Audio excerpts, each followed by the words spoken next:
चंद्रमा के दक्षिणी ध्रुव क्षेत्र में उतरने वाला पहला देश बनकर भारत ने इतिहास रच दिया। इसके साथ अमेरिका, पूर्व सोवियत संघ और चीन के बाद भारत चंद्रमा पर सॉफ्ट लैंडिंग करने वाला चौथा देश बन गया।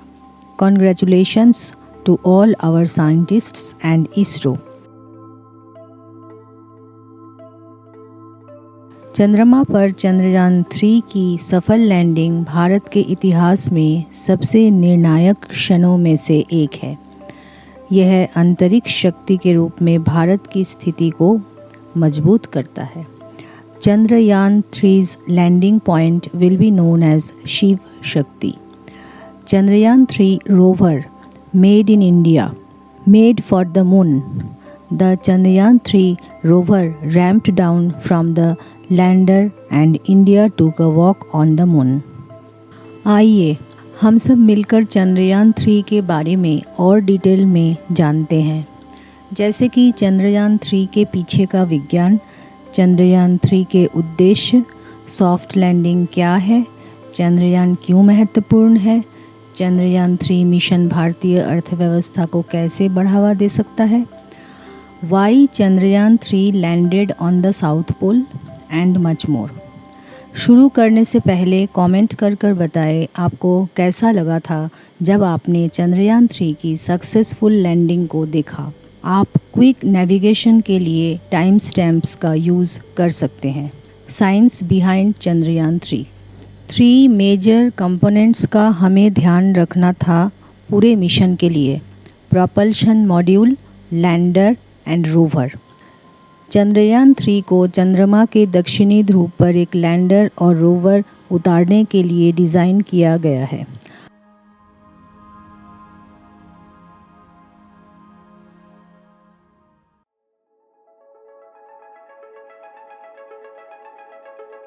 लैंडर कई वैज्ञानिक उपकरणों से लैस है।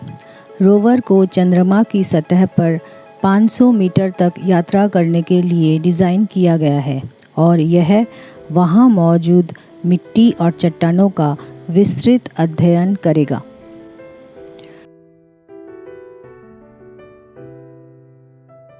Liftoff will start in T-minus 10 seconds. 10, 9, 8, 7, 6, 5, 4, 3, 2, 1. We have ignition. सबसे पहले initial launch phase.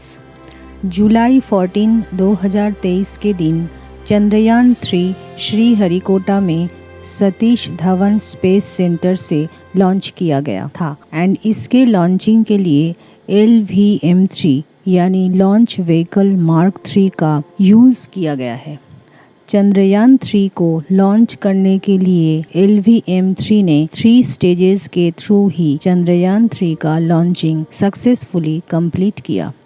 First stage में 2S2000 सॉलिड रॉकेट बूस्टर्स का यूज़ हुआ ताकि थ्रस्ट जनरेट हो सके। यह सॉलिड बूस्टर्स बाद में लॉन्च व्हीकल से सेपरेट हो गए। सेकेंड स्टेज यानी इग्निशन स्टेज में यानी L110 लिक्विड स्टेज, जिसको 2 विकास इंजन पावर देते हैं। इसके बाद थर्ड स्टेज मतलब CE25 क्रायोजेनिक स्टेज, जिसको लिक्विड प्रोपल्शन सिस्टम सेंटर द्वारा डेवलप किया गया, और इसके बाद शुरू हुआ second phase, that is the middle phase. अब मिडिल फेज। चंद्रयान 3 ने 1 महीने से ज़्यादा टाइम लिया, जिसके कुछ कारण थे। चंद्रयान 3 ने अर्थ के 5 रेवोल्यूशंस कंप्लीट किए हैं that resulted in increase in the height and velocity of Chandrayaan 3 after every single revolution, और उसके बाद ट्रांस लूनर इंजेक्शन प्रोसेस के थ्रू उसको मून के ऑर्बिट में प्लेस किया गया। बट अब इस केस में with every revolution height decrease होगी एंड लूनर सरफेस के पास ऑलमोस्ट 100 किलोमीटर तक पहुंचकर एंड अराउंड 30 किलोमीटर ऊपर लैंडर डिटच होगा propulsion मॉड्यूल से एंड सॉफ्ट लैंडिंग अटेम्प्ट किया जो कि सक्सेसफुली हुआ भी एंड इंडिया क्रिएटेड हिस्ट्री। पर क्या आपको पता है कि लैंडिंग इतनी आसान नहीं थी? इट इज़ बिकॉज लैंडिंग के वक्त कई चीज़ों का ध्यान रखना पड़ता है, जैसे कि right timing, altitude, fuel, touchdown and the last 15 minutes का जो टाइम था वो काफ़ी इम्पॉर्टेंट था। And the process is autonomous, मतलब आर्थ से कुछ भी गाइड या कंट्रोल करना इस स्टेज में मुश्किल है। चंद्रयान 2 में इसी स्टेज में ग्लिच देखने को मिला था। सिर्फ इतना ही नहीं, लूनर डस्ट भी एक बहुत बड़ी प्रॉब्लम होती है, बिकॉज लूनर डस्ट की वजह से कैमरा लेंस में नेगेटिव इफ़ेक्ट देखने को मिल सकता है एंड फॉल्टी रीडिंग्स आ सकती है जो बाद में प्रॉब्लम्स क्रिएट कर सकती है। But nevertheless India created history since हमने सक्सेसफुली लैंड किया है एंड हमें इस बात पर गर्व है। Proud to be an Indian. क्या आपने ये हिस्टोरिक मोमेंट लाइव देखा था? कमेंट सेक्शन में ज़रूर बताना।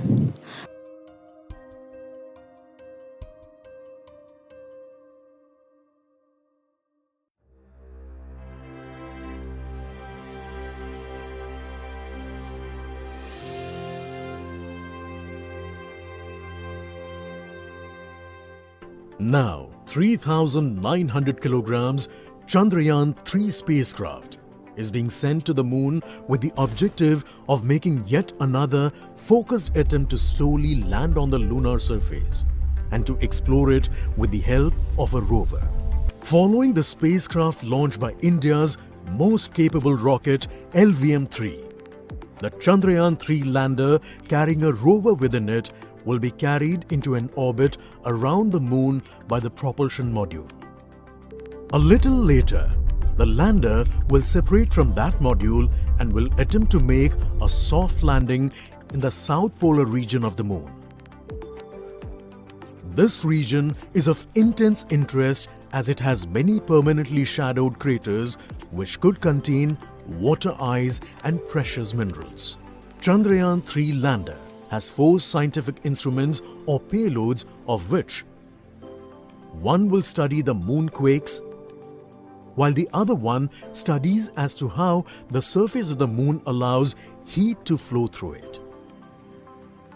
The third one will study the plasma environment near the moon's surface. And the fourth instrument will enable scientists to measure the distance between the Earth and Moon very accurately.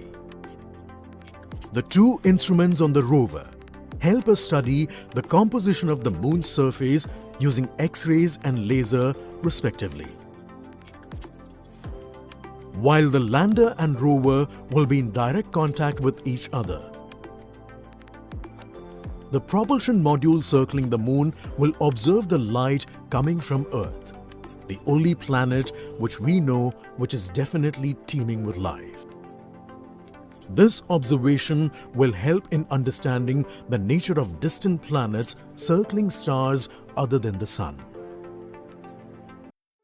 अगला सवाल ये आता है कि why Chandrayaan-3 took more than a month to reach lunar surface? It is to minimize the cost and use of minimum fuel, and ज़्यादा fuel rocket के wait को भी इंक्रीज करता है. Cost effectiveness is important and around 3,84,000 kilometre जैसे distance को भी cover करने के लिए अगर डायरेक्ट जाएंगे तो उसका बहुत कॉस्ट होगा. It's more economical. It saves a lot of fuel. Chandrayaan 3 की कॉस्ट अराउंड 615 करोड़ है, जो कि कंपेयर किया जाए तो कई मूवीज़ के बजट के भी कम है, और ये एक अचीवमेंट से कम नहीं है कि इस पर्टिकुलर बजट का यूज़ करके हम वर्ल्ड के सबसे पहले देश बन चुके हैं जिन्होंने सक्सेसफुली मून के साउथ पोल के पास लैंड किया. भारत एक ऐसा देश है जिस पर हम गर्व करते हैं. उसकी समृद्धि, संस्कृति, उन्नति ने दुनिया को बहुत प्रभावित किया है. फाइनल फेज़ यानी लैंडिंग फेज़. इस फेज़ में चंद्रयान 3 ने इतिहास रच दिया.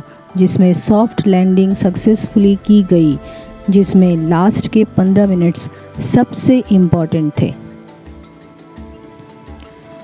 लैंडिंग से पहले अंतिम मिनटों का quick recap.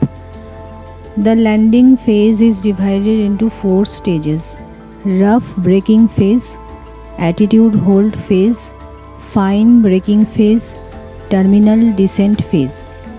Rough braking phase. इस फेज के दौरान लैंडर का क्षैतिज वेग लगभग 6000 किलोमीटर प्रति घंटे से कम होकर लगभग 0 हो गया। Attitude holding phase. चंद्रमा की सतह से लगभग 7.43 किलोमीटर की ऊंचाई पर लैंडर 3.48 किलोमीटर की दूरी तय करते समय क्षैतिज से ऊर्ध्वाधर स्थिति में झुक गया। Fine braking phase. यह लगभग 175 सेकेंड तक चला। इस दौरान लैंडर ने लैंडिंग स्थल तक क्षैतिज रूप से लगभग 28.52 किलोमीटर की यात्रा की, जबकि ऊंचाई लगभग 1 किलोमीटर कम हो गई। Terminal descent. यह अंतिम फेज़ है जब पूरी तरह से लंबवत विक्रम लैंडर चंद्रमा की सतह को छूता है।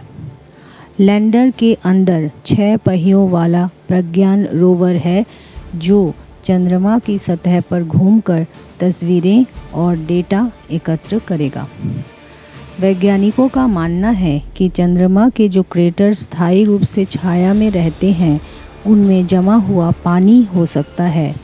यह प्रयास भारत का तीसरा चंद्र मिशन, रूस के मानव रहित लूना 25 अंतरिक्ष यान के नियंत्रण से बाहर हो जाने और चंद्रमा से टकरा जाने के कुछ दिनों बाद आया है। भारत अब चंद्रमा पर है। Dreamed on earth, achieved it on moon. After a successful landing, rover came out and start collecting data. But rover did not come out immediately. Why? आइए इस सवाल से पहले एक बार पेलोड्स के बारे में समझते हैं और उसे भी पहले सॉफ्ट लैंडिंग के बारे में जानते हैं। What is soft landing and why did Chandrayaan 3 land on the South Pole? Soft landing का सीधा सा मतलब है किसी अंतरिक्ष यान को नुकसान ना पहुंचने के लिए धीमी नियंत्रित गति से उतरना। एक अंतरिक्ष यान की कल्पना करें जो एक हवाई जहाज़ की गति से 10 गुना अधिक गति से अंतरिक्ष में दौड़ रहा है, जिसे पृथ्वी पर धीरे से उतरने के लिए लगभग रुकना पड़ता है। यह सब कुछ ही मिनटों में, और अधिक महत्वपूर्ण बात, बिना किसी मानवीय हस्तक्षेप के। संक्षेप में कहें तो यह एक सॉफ्ट लैंडिंग है। चंद्रमा पर उतरने वाले पिछले सभी अंतरिक्ष यान चंद्रमा के भूमध्य रेखा के पास के क्षेत्र में उतरे हैं। सबसे पहले क्योंकि यह आसान और सुरक्षित है। उपकरणों के लंबे और निरंतर संचालन के लिए इलाके और तापमान अधिक अनुकूल है। सूर्य का प्रकाश भी मौजूद है जो सौर संचालित उपकरणों को ऊर्जा की नियमित आपूर्ति प्रदान करता है। हालांकि चंद्रमा के ध्रुवीय क्षेत्र अलग अलग है। कई हिस्से सूरज की रोशनी के बिना पूरी तरह से अंधेरे क्षेत्र में है और तापमान -230 डिग्री सेल्सियस से नीचे जा सकता है।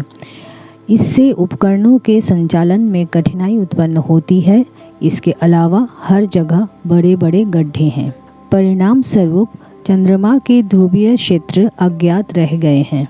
अत्यधिक ठंडे तापमान का मतलब यह हो सकता है कि क्षेत्र में फंसी कोई भी चीज़ बिना अधिक बदलाव के समय पर जमी रहेगी। इसलिए चंद्रमा के उत्तरी और दक्षिणी ध्रुवों की चट्टानें और मिट्टी प्रारंभिक सौर मंडल के बारे में सुराग प्रदान कर सकती है। आइए अब पेलोड्स के बारे में थोड़ा जानते हैं। पेलोड्स नॉर्मली कोई भी सैटेलाइट में एक पर्टिकुलर स्पेसिफिक फंक्शन परफॉर्मेंस के लिए होते हैं एंड आर टेक्निकल। सबसे पहले शेप, जो कि एक पेलोड है, प्रपल्शन मॉड्यूल का ये स्टडी और ऑब्जर्व करेगा। बट क्या the reflected lights of exoplanets and smaller planets for the possibility of potential habitability. Vikram lander में ये सारे पेलोड्स हैं: Rambha, Chandra's surface thermophysical experiment, ILSA and LRA और प्रज्ञान रोवर के भी 2 पेलोड्स हैं, APXS एंड LIBS.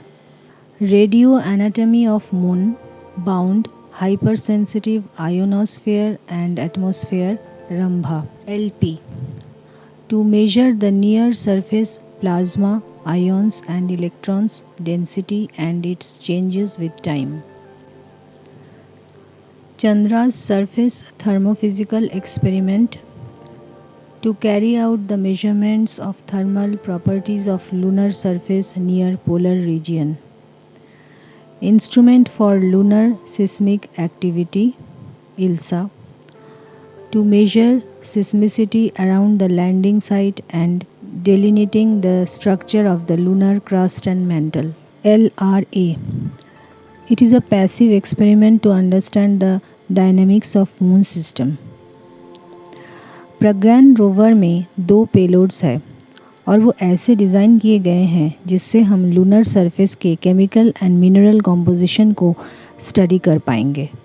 ऑल्सो हम कई सारे एलिमेंट्स के कॉम्पोजिशन को भी स्टडी कर पाएंगे, जैसे कि magnesium, aluminium, silicon, potassium, calcium, titanium, iron in the lunar soil and rocks.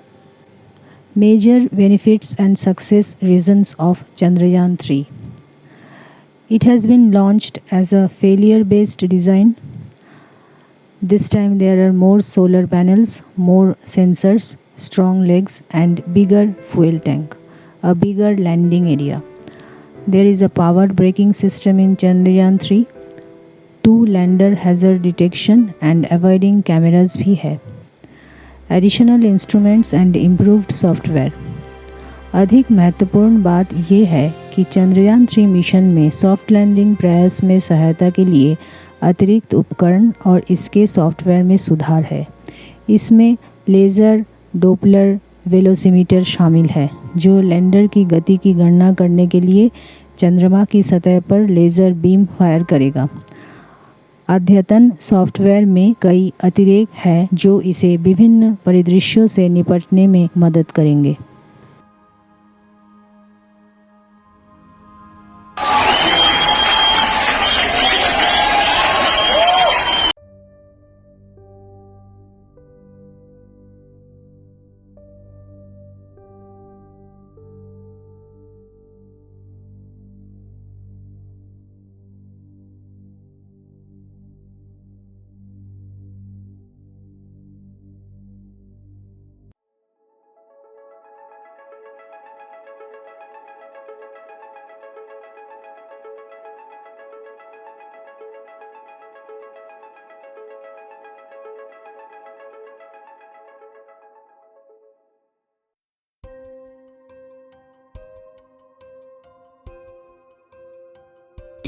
जीवन का सबक देती है.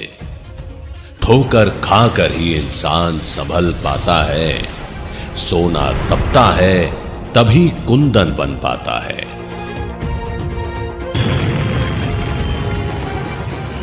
संघर्ष की आग में जले हैं. अब खुशियों की बरसात है. ये देश कल भी आपके साथ था. ये देश आज भी आपके साथ है.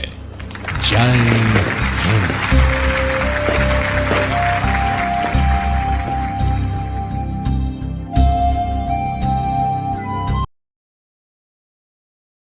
जा रहा है.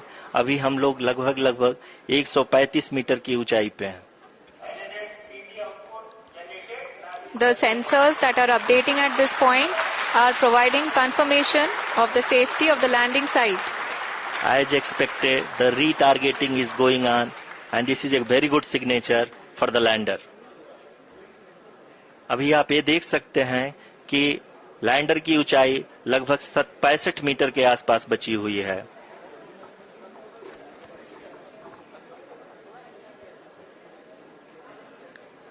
Currently, only 2 engines are now being fired, and we are nearly at zero velocity, vertical and horizontal. We were hovering and now we are approaching the moon's surface. धीरे धीरे लैंडर की वेगमान को कम किया जा रहा है और हम अब लगभग 50 मीटर से भी कम आ चुके हैं. We can see the Honorable Prime Minister, Shri Narendra Modi ji, who is here to encourage us, and he is critically looking at the visuals.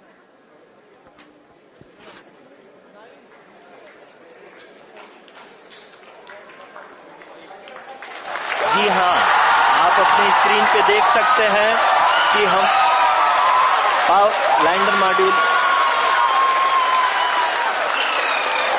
People are applauding. Let us all wait to hear from the Secretary Department of Space and Chairman ISRO, Shri S. Somnath.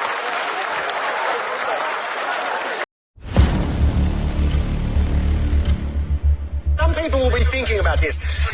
India, a country that lacks a lot of infrastructure, a country that has extreme poverty. I think more than 700 million Indians don't have access to a toilet. Really? Should they really be spending this sort of money on a space program?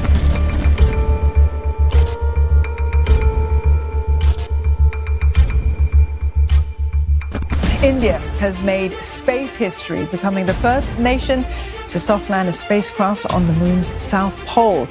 India has done it. It has become now the 4th country to land a spacecraft on the moon. India is the first country in the world to land a spacecraft near the moon's south pole, a moment of history for the country. They have arrived, and India's Chandrayaan-2 mission, the previous one, it had a failed landing back in September 2019. But that didn't stop them. They rebuilt the entire thing in only 3.5 years.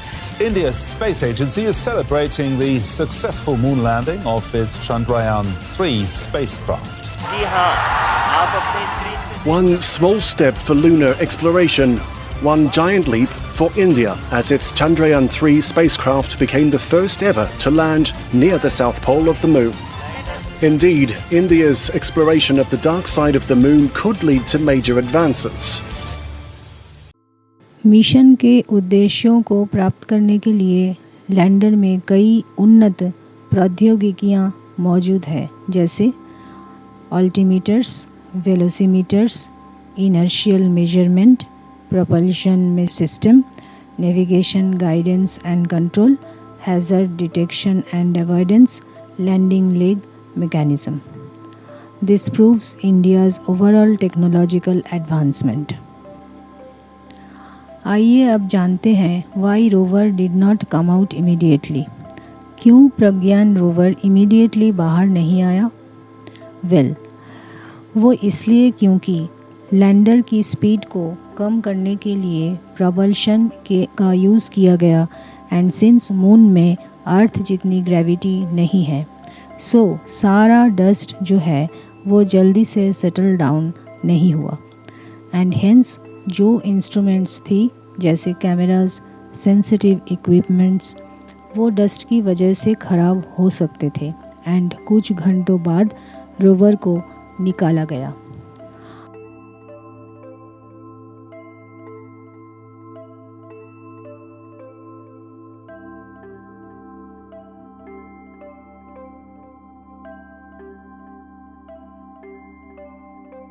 Bharat चंद्रमा के उस दक्षिणी ध्रुव पर पहुंचा है जहां आज तक दुनिया का कोई भी देश नहीं पहुंच सका. अब आज के बाद से चांद से जुड़े मिथक बदल जाएंगे, कथानक भी बदल जाएंगे और नई पीढ़ी के लिए कहावतें भी बदल जाएगी. भारत में तो हम सभी लोग धरती को माँ कहते हैं और चांद को मामा बुलाते हैं. कभी कहा जाता था चंदा मामा बहुत दूर के हैं. अब एक दिन वो भी आएगा जब बच्चे कहा करेंगे चंदा मामा बस एक टूर के हैं। बट अब सवाल ये है कि रोवर बाहर कैसे आया? How the rover has been relaunched. सबसे पहले जो रोवर है वो अपने सोलर एरेज को एक्सटेंड करेगा और उसके बाद it will roll out with the help of a wire जो कि लैंडर से कनेक्टेड होगा। जैसे ही रोवर स्टेबल होगा लूनर सरफेस में, वैसे ही the wire will be snapped and finally हमें डाटा मिलना शुरू हो जाएगा as we will proceed with our scientific mission. For now, it will work successfully for the next 14 Earth days, that is 1 lunar day.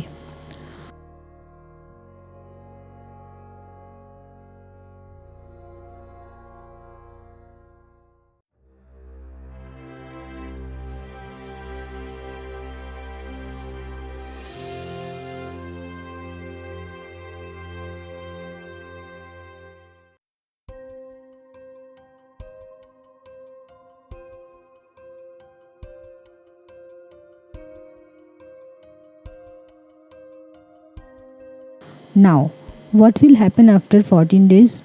Will rover and lander work? Well, जब तक दिन है moon पे तब तक तो ये आराम से काम करेगा, बट उसके बाद रात भी होगी एंड एक्सट्रीम कोल्ड कंडीशंस तो साउथ पोल रीजियन में फेस करने पड़ेंगे एंड टेम्परेचर्स तो आप देखो तो ऑलमोस्ट -230 डिग्रीज़ तक भी जा सकता है। बट यस, आफ्टर 14 डेज़ ही हमें पता चलेगा कि आगे क्या होगा। India's impression on the moons surface. Pragyan rover के लास्ट 2 व्हील्स के थ्रू इसरो का लोगो एंड हमारा नेशनल एम्ब्लेम दोनों का इम्प्रेशन मून में हमें देखने को मिलेगा जब रोवर मूव करेगा।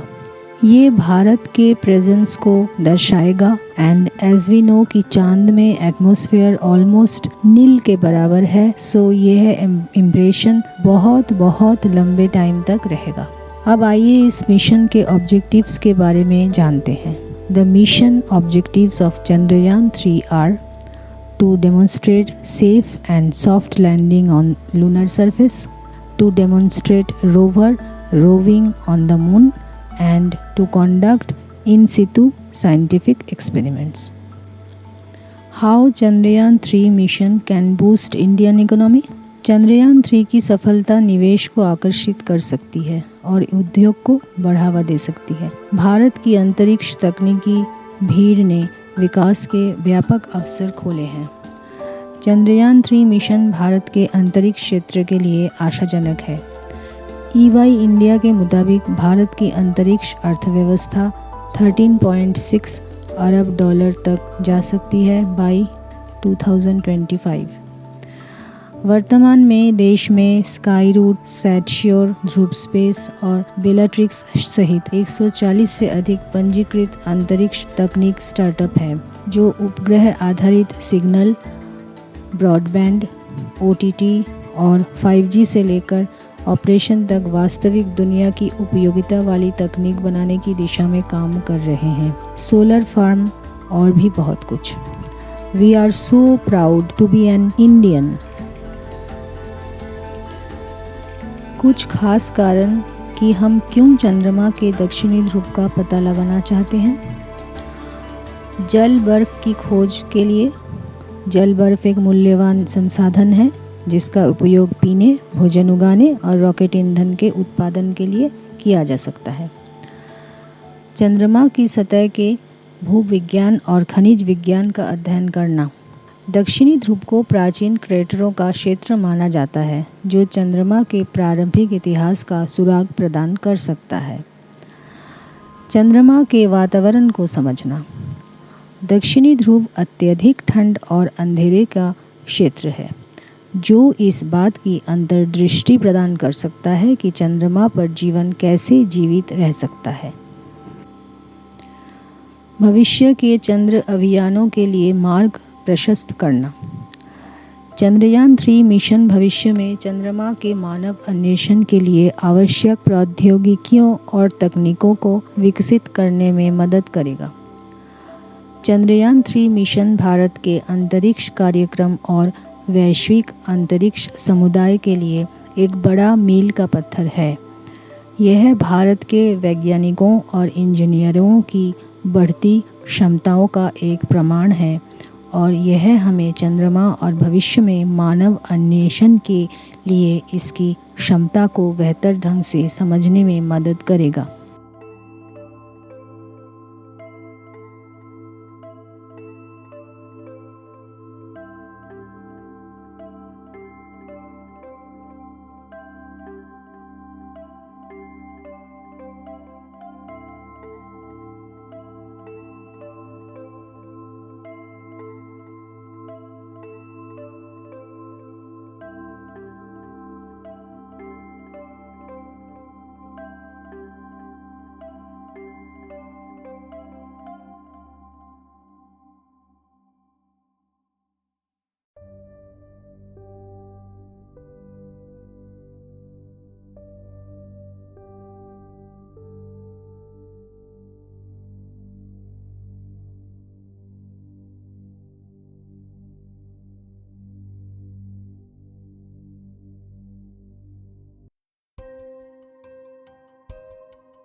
चंद्रयान 3 से हम सभी को बहुत आशा है कि वो हमें बहुत सारी न्यू इन्फॉर्मेशन प्रोवाइड करेगा।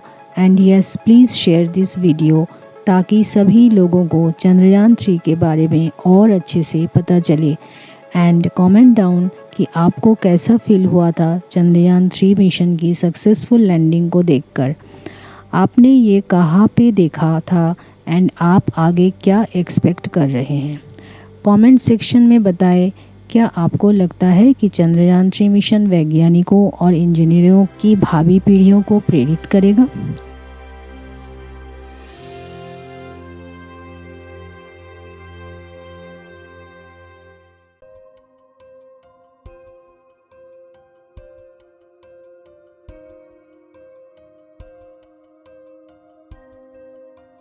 भारत माता की जय।